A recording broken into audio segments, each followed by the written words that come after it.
Senang rasanya bisa kembali memberitakan firman Allah di tengah-tengah jemaat Tuhan Yesus di Gereja Baptis POSPI Getsemani Amanat Agung. Gereja Baptis Indonesia Getsemani POSPI Amanat Agung, itu panjangnya. Jemaat Tuhan Yesus, hari ini kita akan masuk ke dalam perenungan firman Allah, melanjutkan kembali apa yang telah kita pelajari di dalam firman Tuhan, khususnya dari Injil Markus. Dan hari ini jemaat Tuhan Yesus, saya percaya tidak kebetulan, tetapi ketetapan Allah, saya percaya. Saya tidak menghitung-hitung sampai bisa pas jatuh hari ini. Kita dapat merenungkan bagian firman Allah dari Injil Markus pasal 2 ayat 18 sampai 22 mengenai hal berpuasa.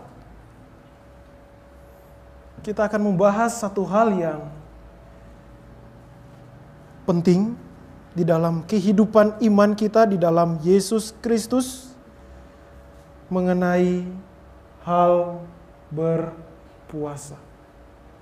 Oleh sebab itu jemaat Tuhan, mari kita masuk dalam doa sebelum kita membaca dan merenungkan firman Tuhan. Tuhan Yesus, Allah kami, Juru Selamat kami, firman-Mu menyejukkan kehidupan kami. Firman-Mu adalah air kehidupan bagi jiwa kami. Jiwa kami hanya dapat tenang, damai, dan tentram di dalam Engkau ya Allah. Tuhan, penebus kami, terima kasih karena pada pagi hari ini kami dapat belajar merenungkan firman-Mu mengenai hal berpuasa. Tuhan Yesus, buka hati kami dan pimpinlah hamba-Mu yang berdosa ini untuk menyampaikan firman-Mu yang suci, kudus, mulia, dan kekal, dan mutlak. Tuhan Yesus, tenangkanlah hati kami. Ya Allah Roh Kudus, bukalah hati dan pikiran kami. Biarlah hati kami menerima firman-Mu, dan dengan sukacita dan kerelaan melakukan apa yang Engkau ajarkan. Di dalam nama Yesus Kristus, Allah yang hidup, kami berdoa. Amin. Markus pasal 2, ayatnya yang ke-18 sampai 22. Firman Tuhan kita Yesus Kristus berbunyi, pada suatu kali ketika murid-murid Yohanes dan orang-orang Farisi sedang berpuasa, datanglah orang-orang dan mengatakan kepada Yesus, mengapa murid-murid Yohanes dan murid-murid orang Farisi berpuasa tetapi murid-murid-Mu tidak? Jawab Yesus kepada mereka, dapatkah sahabat-sahabat mempelai laki-laki berpuasa sedang mempelai itu bersama mereka? Selama mempelai itu bersama mereka, mereka tidak dapat berpuasa. Tetapi waktunya akan datang mempelai itu diambil dari mereka, dan pada waktu itulah mereka akan berpuasa. Tidak seorang pun menambalkan secarik kain yang belum susut pada baju yang tua, karena jika demikian kain penambal itu akan mencabiknya, yang baru mencabik yang tua, lalu makin besarlah koyaknya.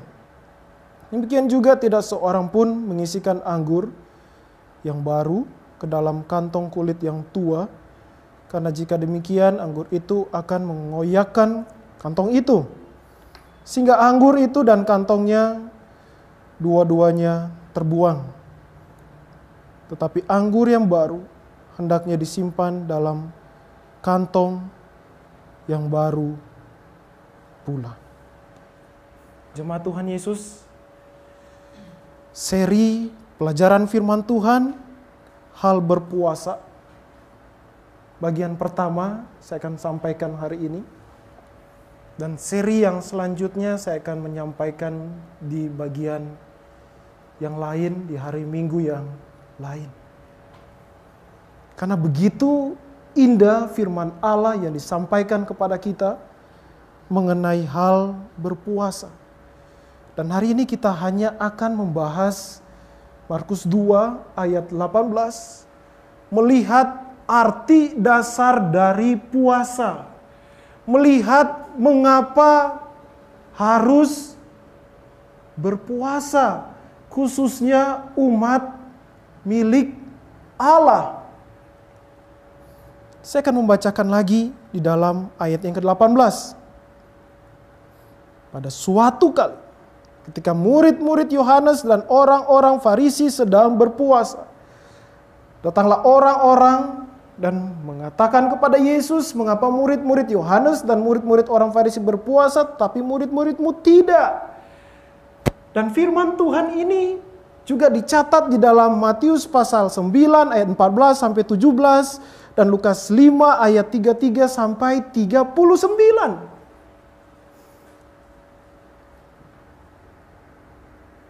Yesus Kristus di dalam Matius pasal 9 ayat 14 ditanya oleh murid-murid Yohanes Pembaptis.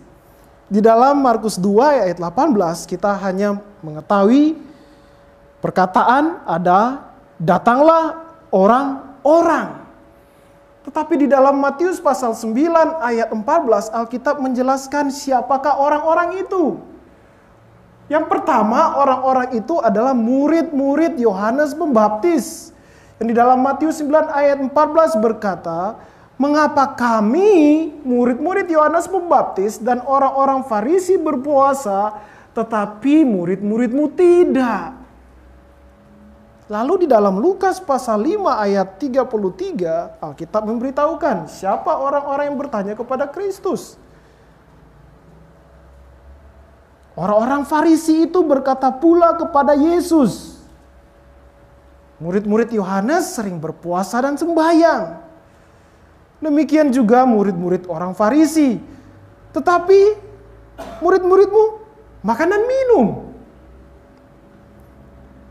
Pertanyaan mereka, murid-murid Yohanes Pembaptis dan murid-murid orang Farisi, memiliki satu pertanyaan yang sama. Mengapa murid-muridmu atau murid-murid Yesus Kristus tidak berpuasa? Bayangkan jemaat Tuhan, dengan gagahnya mereka datang kepada Yesus dan berkata, Yesus, lihat, kami murid-murid Yohanes Pembaptis dan kami murid-murid dari golongan Farisi berpuasa, lihat kami. Tetapi mengapa murid-muridmu tidak? Murid-murid Yohanes Pembaptis sembahyang dan berpuasa, tetapi murid-muridmu makan dan minum. Betapa bagusnya kami dibandingkan dengan murid-muridmu, Yesus. Itu sebenarnya mereka ingin sampaikan kepada Yesus. Sama pertanyaan mereka. Tetapi lihat bagaimana Yesus Kristus memberikan jawaban di dalam ayatnya yang ke-19 sampai 20. Dan Kristus melanjutkan lagi apa yang terjadi dengan jawabannya di dalam Markus 2 ayat 21 sampai 22. Tetapi hari ini kita tidak akan membahas itu. Kita akan membahas dasar firman Allah dari perjanjian lama. Dan saya percaya orang-orang yang bertanya kepada Yesus itu memiliki alasan yang mereka ambil dari hukum Taurat tentang berpuasa. Dan mereka berpikir mereka lebih hebat dari murid-murid Yesus dalam melakukan hukum Taurat. Dan mereka bertanya, mengapa murid-muridmu tidak berpuasa? Kalau kita perhatikan jawaban Yesus Kristus dalam ayat 19 sampai ayat yang ke-22, dapat dipastikan orang-orang yang bertanya kepada Kristus dan bahkan murid-muridnya tidak sepenuhnya mengerti jawaban dari Kristus. Dan jujur, kalau kita membacanya juga dengan cepat, dengan kilat, kita akan melihat di mana jawabannya ini Tuhan. Engkau ditanya tentang mengapa murid-muridmu tidak berpuasa, tetapi mengapa jawabannya seperti ayat 19 sampai 22. Seharusnya jawabannya seperti ini loh Tuhan. Berikan alasan mengapa murid-muridmu tidak berpuasa. Lihat. Dan saya percaya orang-orang yang bertanya dan bahkan murid-murid Kristus yang mendengarkan dan mengikuti Kristus tidak sepenuhnya mengerti jawaban dari Kristus. Karena kalau kita dalami lebih dalam, sebenarnya di balik jawaban Kristus di ayat yang ke-19, 20 dan sampai 22, Kristus sedang memberikan kepada mereka pertanyaan balik dan sekaligus pernyataan. Pertanyaannya ini, pertanyaan Kristus kepada mereka, apakah puasa itu? Kristus kembali bertanya kepada murid-murid Yohanes Pembaptis dan kepada murid-murid yang berkata mereka dari golongan Farisi, apa itu puasa? Tolong jelaskan apa itu puasa yang engkau ketahui dari hukum Taurat. Dan jelas jemaat Tuhan Yesus saat membaca di dalam perjanjian lama dan bahkan perjanjian baru, kita tidak akan menemukan kata seperti ini. Puasa adalah, silakan cari dari Kejadian sampai Wahyu, tidak akan pernah bertemu dengan satu kata baku. Dan Allah berkata, puasa adalah, puasa yaitu, tidak akan pernah kita temukan. Kalau menemukannya, saya juga ingin tahu. Namun, arti dasar dari puasa dapat dilihat dengan jelas dari mengapa umat milik Allah berpuasa dan apa yang mereka lakukan di dalam puasa. Atau dengan kata lain, apa alasan umat Allah berpuasa? Lalu bagaimana dengan pernyataan Kristus? Pernyataan Kristus bahwa dari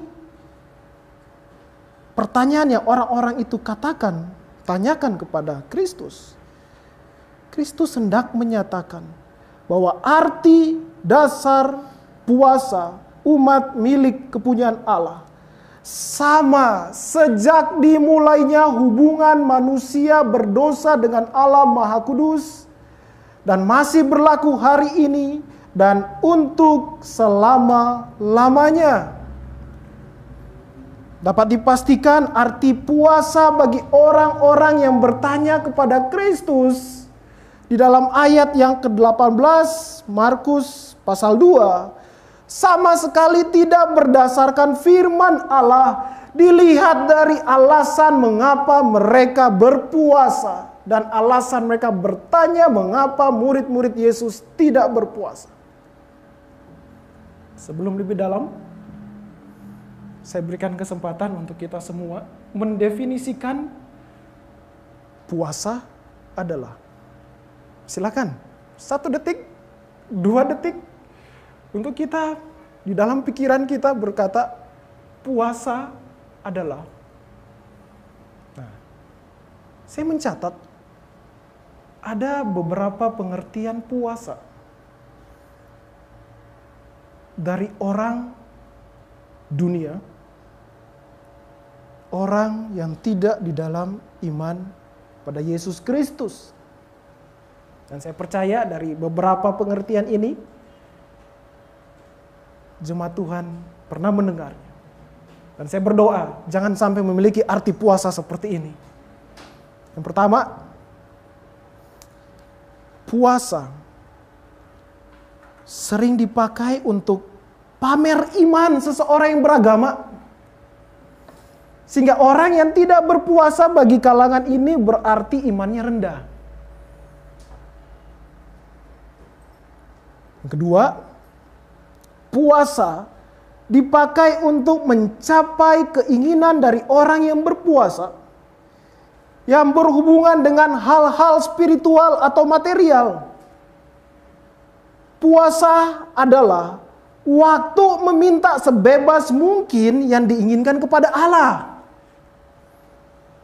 Tetapi ketahuilah, semua yang diminta dapat dicapai oleh orang-orang yang tidak bertuhan juga. Karena orang-orang yang tidak bertuhan juga ternyata sangat melimpah di dalam harta dan kebahagiaan dunia ini tanpa puasa juga. Atau puasa, waktunya Tuhan melihat penderitaan orang yang berpuasa, dan Allah akan memberikan upah kepada orang yang berpuasa, seolah-olah Allah berhutang kepada orang yang berpuasa dan memberikan upah surgawi dan duniawi kepada orang yang berpuasa itu. Tuhan dari sorga melihat, wow, puasamu hebat. Saya berhutang budi dengan puasamu. Ini, ambil apa yang kamu minta dalam puasa. Aku sudah melihat penderitaanmu, anakku. Oh iya, sekarang waktunya untuk memberikan apa yang kamu minta. Atau puasa dapat diartikan usaha untuk mencapai sorga. Puasa dalam hal ini dipakai untuk penghapusan dosa. Kalangan ini tanpa sadar berkata bahwa diri mereka lah yang membawa mereka ke surga karena puasa mereka. Jelas bagi kalangan ini Allah bukanlah juru selamat hidup mereka, karena puasalah yang akan menyelamatkan mereka. Atau puasa juga dapat diidentikan sebagai pengendalian diri untuk menambah kekudusan dalam hidup dengan berpuasa. Sehingga dengan kekudusan ini orang yang berpuasa naik satu level lebih tinggi menuju Tuhan. Satu level. Jadi levelnya dulu di sini karena dia berpuasa 100 hari 100 malam. Naik tingkat. Lebih dekat dengan Tuhan. Besok 1000 hari puasa, nggak makan, nggak minum. Naik selama-lamanya dengan Tuhan. Jelas 1000 hari tanpa minum ya meninggal. Lalu ada juga yang berkata puasa itu untuk keindahan fisik. Nah, diet. Ya, atau puasa untuk kesehatan. Pak, Bapak kena diabetes. Bapak stroke. Jadi kalau boleh puasa daging, puasa kacang-kacangan, puasa yang garam-garam. Yang seperti itu pun orang dunia lakukan, benar? Dari semua alasan, dan saya percaya masih banyak lagi alasan, tujuan berpuasa manusia duniawi berpuasa sangat nyata. Pusat dari puasa dan tujuan puasa adalah diri manusia, keakuanku, kepentingan diri sendiri dan bukan Allah. Arti dari puasa bagi orang duniawi sangat beragam dan tidak memiliki standar yang tetap. Karena standarnya adalah manusia yang melakukan puasa itu atau komunitas yang menyetujui puasa tersebut. Jadi puasa di komunitas A artinya berbeda dengan komunitas C.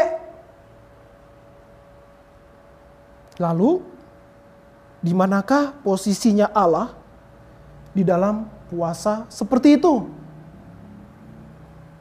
Tidak ada sama sekali Allah di dalam arti puasa yang demikian. Karena Allah bukanlah pusat dari puasa itu. Selilikilah maksud dari pertanyaan orang-orang yang di dalam Markus 2 ayat 18 kepada Yesus Kristus. Mereka menjadi pusat dari puasa. Orang yang bertanya kepada Yesus sama sekali tidak berpusat kepada Allah di dalam puasa mereka. Mereka berpusat kepada diri mereka dan mereka berkata, Yesus, lihat bagaimana kami berpuasa. Lihat bagaimana kami bersembahyang. Bagi mereka Allah hanya sebagai gambar kemasan dari puasa mereka.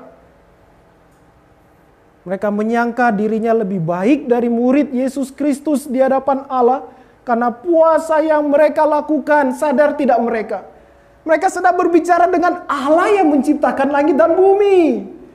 Dan berusaha untuk menyombongkan diri, menyangka diri mereka lebih baik daripada Allah. Dan murid-murid yang mengikuti dia. Firman Allah adalah kebenaran, mutlak, dan kekal. Saya akan membacakan di dalam Mazmur pasal 119 ayatnya yang ke 160.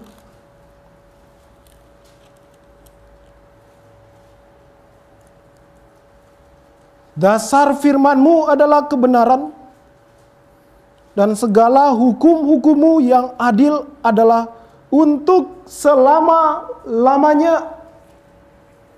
Setiap umat milik Allah, sejak masa dimulainya kehidupan manusia sampai akhir zaman manusia, semua manusia berdosa milik Allah, dikuduskan dengan cara yang sama bagaimana Allah menguduskan umat pilihannya di dalam perjanjian baru yang telah ditetapkan di dalam kekekalan. Dasar ini dulu kita lihat bagaimana Allah menyelamatkan manusia dari permulaan hidup manusia sampai akhirnya waktu manusia. Cara Allah menyelamatkan manusia itu sama di dalam perjanjian lama, di dalam perjanjian baru, karena Allah telah menetapkan itu di dalam kekekalan. Dan mari kita lihat arti puasa dengan pengertian keselamatan kekal seperti itu. Bahwa Allah berikan kepada manusia berdosa di segala masa dan tempat keselamatan yang sama. Dengan cara yang sama. Efesus 2 ayat 8. Sebab karena kasih karunia, kamu diselamatkan oleh iman. Atau dengan kata lain dapat dikatakan, sebab karena kasih karunia orang berdosa diselamatkan oleh iman. Iman kepada Allah, Yesus Kristus, Sang Juru Selamat. Itu fondasi yang harus kita sama-sama imani, sama-sama kita terima sebelum kita masuk ke dalam arti puasa. Karena arti puasa di dalam perjanjian lama sampai perjanjian baru tidak pernah berubah dasarnya. Mari kita lihat arti puasa. Karena dalam Alkitab tidak pernah ditemukan kata puasa adalah, tetapi di dalam Alkitab kita dapat menemukan arti puasa yang Allah nyatakan melalui alasan umat Allah masuk dalam berpuasa. Hari ini saya akan mengambil contoh dari Nabi Musa. Mengapa Musa? Karena orang-orang dari golongan Farisi berkata, kami memegang hukum Taurat seerat-eratnya. Kristus mengembalikan pertanyaan, kalau begitu seperti apa puasa yang dilakukan oleh Musa? Keluaran pasal 34 ayat 27 sampai ayat 28. Berfirmanlah Tuhan kepada Musa, tuliskanlah segala firman ini, sebab berdasarkan firman ini telah kuadakan perjanjian dengan engkau dan dengan Israel. Dan Musa ada di sana bersama-sama dengan Tuhan 40 hari, 40 malam lamanya, tidak makan roti, dan tidak minum air. Dan ia menuliskan pada loh itu segala perkataan perjanjian, yakni ke-10 firman. Di dalam Ulangan pasal 9 ayat 8 sampai 9. Ulangan pasal 9 ayat 8 sampai 9. Di Horeb kamu sudah membuat Tuhan gusar, bahwa Tuhan begitu murka kepadamu sehingga ia mau memunahkan kamu. Setelah aku mendaki gunung untuk menerima loh-loh batu, loh-loh perjanjian yang diikat Tuhan dengan kamu, maka aku tinggal 40 hari 40 malam lamanya di gunung itu. Roti tidak kumakan dan air tidak kuminum. Dan nanti kita akan membacanya lebih lanjut. Jemaat dapat mencatatnya di dalam Ulangan pasal 9 ayat 15 sampai 19 dan Ulangan pasal 9 ayat 25 sampai Ulangan 9 ayat 25 sampai 29. Di mana Musa berhadapan dengan Allah kedua kalinya dan melakukan hal yang sama dengan yang pertama di dalam Keluaran 34 ayat 27 28 dan Ulangan 9 ayat 8 sampai 9. Jadi kalau di total berapa hari, berapa malam Musa berpuasa? 80 hari dan 80 malam. 40 ditambah 40 ya, benar ya, 80. Semua ayat firman Allah yang tadi kita baca menyatakan bahwa dengan dasar iman kepada Allah, Musa melihat kemuliaan Allah yang Maha Kudus, yang melihat keberdosaan manusia dan murka Allah kepada manusia berdosa. Dan di dalam doanya terjadilah firman Allah di dalam hidup manusia berdosa. Hidup manusia berdosa pilihan Allah dan bukan pilihan Allah. Dan dalam peristiwa itu Musa tidak melakukan apa yang biasa ia lakukan. Dan apa yang penting dalam kehidupan sehari-hari termasuk makan dan minum. Kalau kita baca berulang kali, di situ pun tidak ada ditemukan kata puasa. Kita temukan tidak kata puasa di situ? Kita tidak temukan ya. Saya sudah baca berulang kali. Kok tidak ada kata berpuasa? Tetapi yang ada, aku tidak makan dan tidak minum. Lalu mau disebut apa pengalaman Musa itu? Tidak makan dan tidak minum. Itu disebut puasa. Tetapi di Alkitab tidak tercatat. Dan Musa berpuasa. Tetapi dari apa yang dilihat, kita namakan apa itu? Puasa. Dalam Keluaran 34 ayat 27 sampai 28 yang tadi kita baca, Allah berhadapan dengan Musa. Dan di dalam hadirat Allah, Musa mengalami perjumpaan dengan Allah di dalam kemuliaan dan kekudusannya. Di dalam perjumpaan dengan Allah yang Maha Kudus itu, Musa tidak makan dan minum selama 40 hari dan 40 malam. Tidak ada siapapun yang memaksa Musa melakukan itu.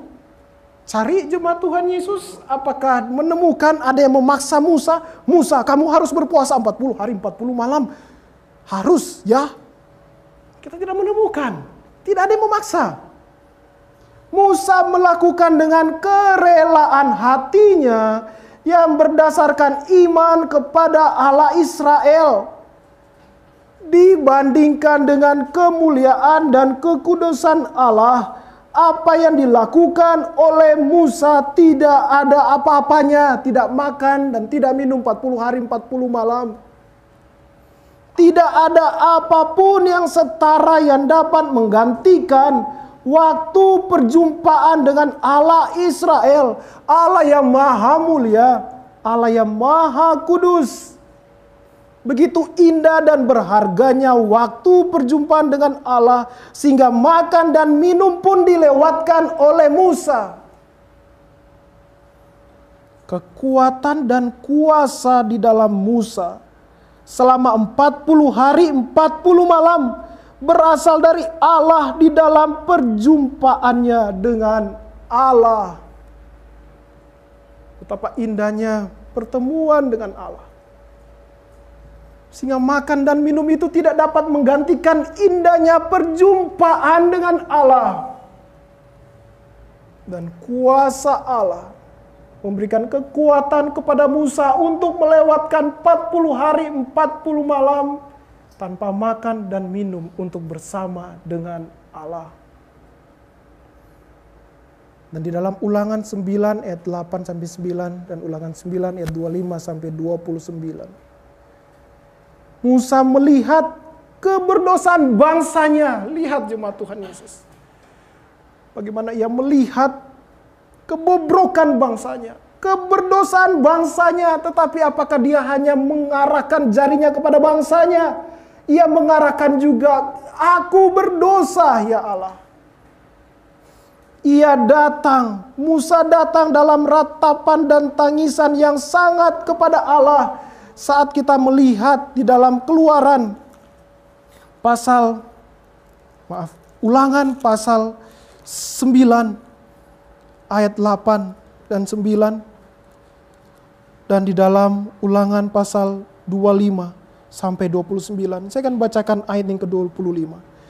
Maka aku sujud di hadapan Tuhan 40 hari 40 malam lamanya aku sujud, karena Tuhan telah berfirman akan memunahkan kamu.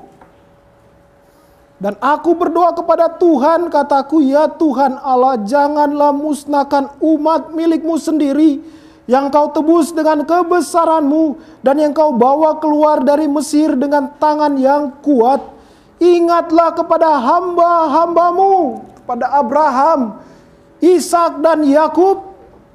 Janganlah perhatikan ketegaran bangsa ini ataupun kefasikannya dan dosanya. Lihat jemaat Tuhan Yesus.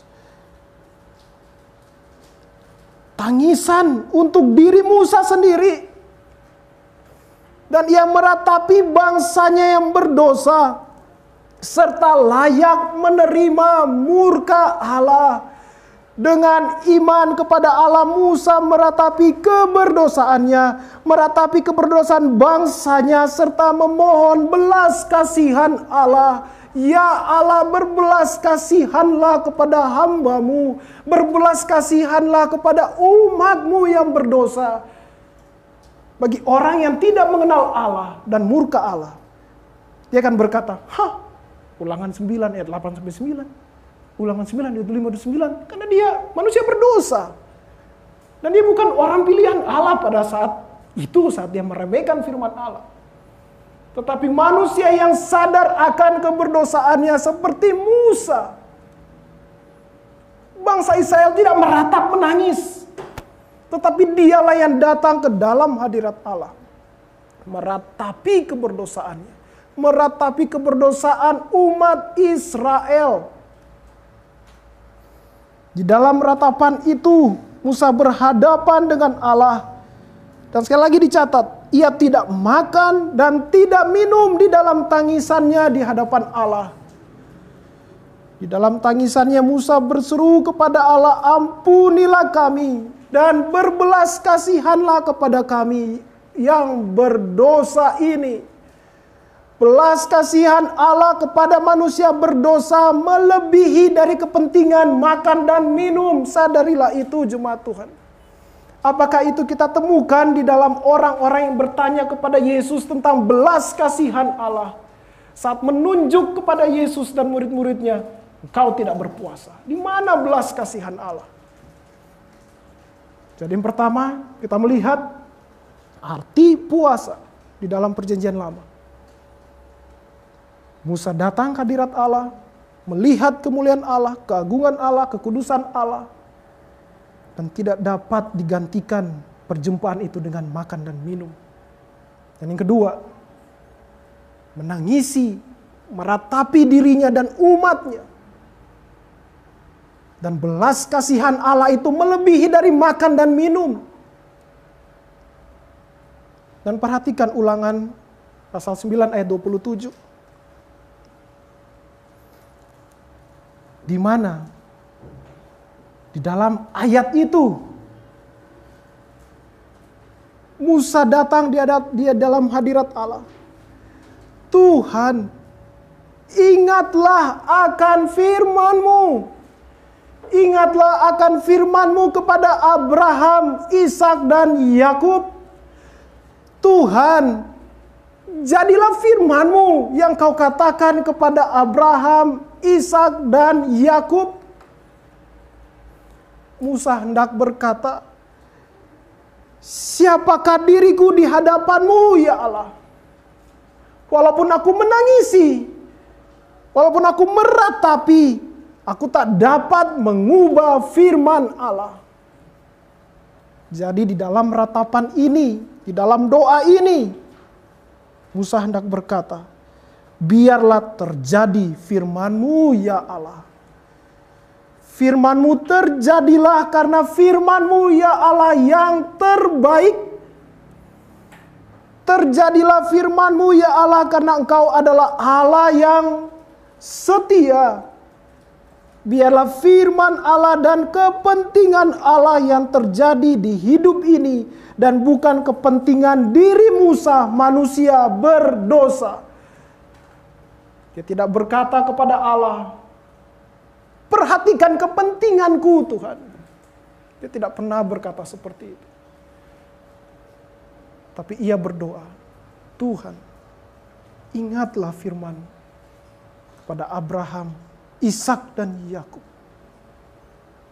Dan terjadilah firman-Mu ya Tuhan.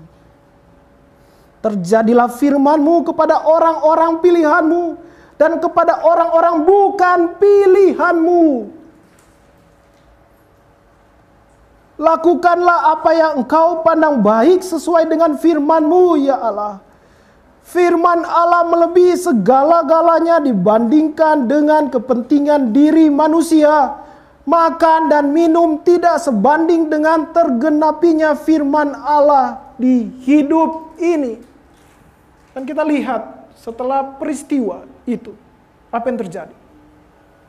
Begitu banyak orang Israel yang mati dengan penghukuman Allah. Jadi, mari lihat arti puasa di dalam perjanjian lama. Yang pertama, berdasarkan iman, Musa datang menghadap hadirat Allah yang kudus dan mulia. Dengan iman, ia masuk ke dalam tangisan dan ratapan akan keberdosaannya dan umat Israel. Dan yang ketiga, Tuhan, terjadilah firman-Mu. Bukan aku dan kepentinganku. Engkau dan firman-Mu itulah yang harus terjadi. Dan Musa tidak pernah berkata, Karena aku sudah berpuasa, Allah layak mengupah puasa yang kulakukan dengan melakukan apa yang kuminta. Tidak. Perhatikan, sesalenya Musa bertemu dengan Allah melakukan puasa 40 hari 40 malam, seri pertama dan seri kedua, 40 hari 40 malam, melakukan yang sama, tidak makan dan tidak minum. Apa yang dilakukan Musa tidak membatalkan firman Allah bahwa Musa tidak masuk ke tanah Kanaan. Lihat, dia bisa langsungkan cari, Tuhan saya protes. 80 hari, 80 malam, aku bersama-sama dengan engkau.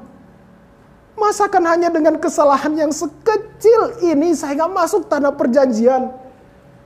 Betapa lelahnya saya membawa orang Israel sampai ke tempat ini. Mengapa engkau tidak membawa aku ke tanah perjanjian? Lihat dong puasaku. Bisa begitu kan Musa? Tidak, jemaat Tuhan.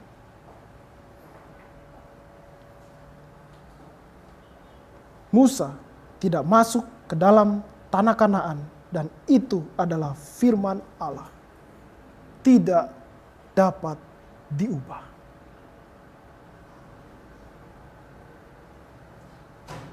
40 hari, 40 malam berpuasa. Bukanlah syarat manusia diselamatkan. Musa tidak pernah memerintahkan umat Israel untuk melakukan apa yang sama yang ia lakukan di hadapan Allah. Selama 40 hari, 40 malam tidak makan dan tidak minum agar mereka diselamatkan dari murka Allah. Apakah pernah Musa berkata kepada umat Israel, "Hai umatku Israel, agar engkau semua diselamatkan Allah, agar kalian semua dapat masuk ke dalam surga. Lakukanlah puasa seperti yang aku lakukan, maka Allah akan menghitung itu sebagai upah." Sehingga dengan melihat puasamu yang berhari-hari, bertahun-tahun, engkau layak mendapat surga. Enggak pernah. Tidak pernah seperti itu. Mengapa? Karena hanya iman kepada Allah. Kepada Allah yang menyelamatkan. Itulah yang menyelamatkan manusia berdosa, bukan puasa. Dan iman kepada Allah yang menyelamatkan berbuah ketaatan kepada Allah. Dan ketaatan inilah yang membawa Musa datang ke dalam hadirat Allah. Tidak makan dan tidak minum 40 hari, 40 malam. Musa mengenal Allah yang ia imani. Bahwa firman-Nya adalah terbaik dan kekal. Bagaimana dengan kita, jemaat Tuhan Yesus? Kenalkah kita akan Allah yang kita imani? Bahwa firman-Nya adalah terbaik dan kekal. Sadarkah kita bahwa Allah mau berjumpa dengan kita dan mengizinkan kita masuk ke dalam kemuliaan-Nya dan menikmati waktu bersama dengan Allah, sehingga berkata, makan dan minum saya akan lewatkan karena waktu perjumpaan dengan Allah adalah waktu terindah oase di dalam kehidupanku.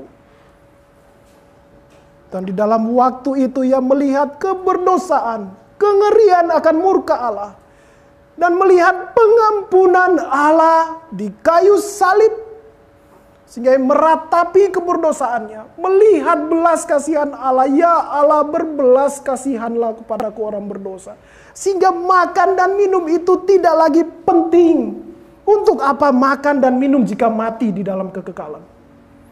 Tuhan Yesus berkata, untuk apa engkau mendapatkan seluruh harta di muka bumi ini ataupun dunia ini, tapi engkau kehilangan nyawamu?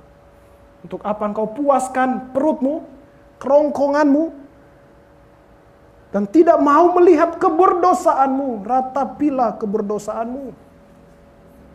Dan lihatlah pengampunan Allah itu.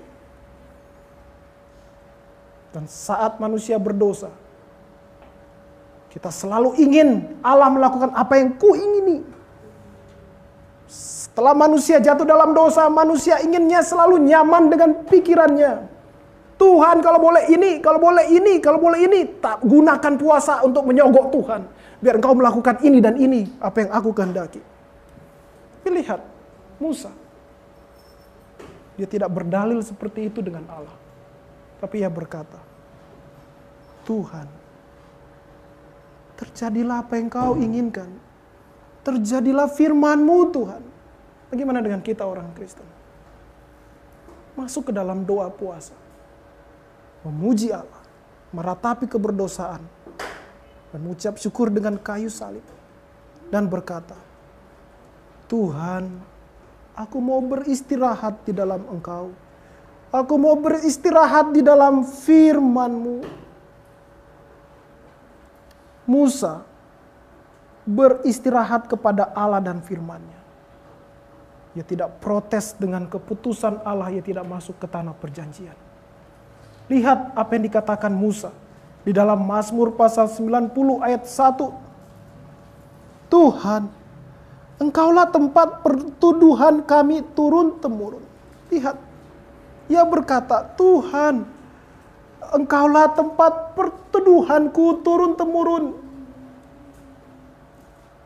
Musa tahu, walaupun terlihat gagal di pandangan manusia karena tidak masuk tanah Kanaan, namun ia tahu Allah pasti mengenapi firman-Nya bahwa ia akan masuk ke tanah perjanjian yang kekal, Israel yang baru, dan Musa telah melihat itu. Ingat saat Kristus Yesus dimuliakan di atas gunung?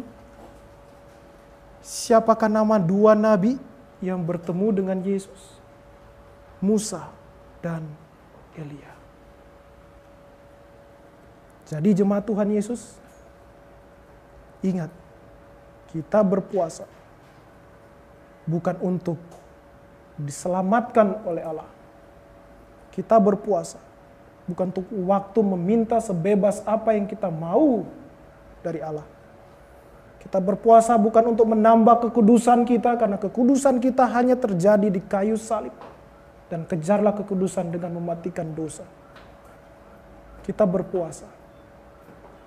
Pertama, kerinduan kita, kerelaan kita masuk di dalam hadirat Allah yang maha mulia. Melihat keberdosaan kita dan sesama kita. Meratapi kemalangan kita manusia berdosa.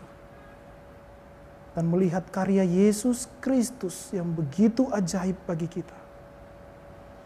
Dan di dalam doa puasa, Tuhan, terjadilah firman, bukan apa yang ku ingin. Kehendak-Mu yang terjadi. Seperti doa Bapa kami. Biarlah kehendak Allah yang terjadi. Mari kita berdoa.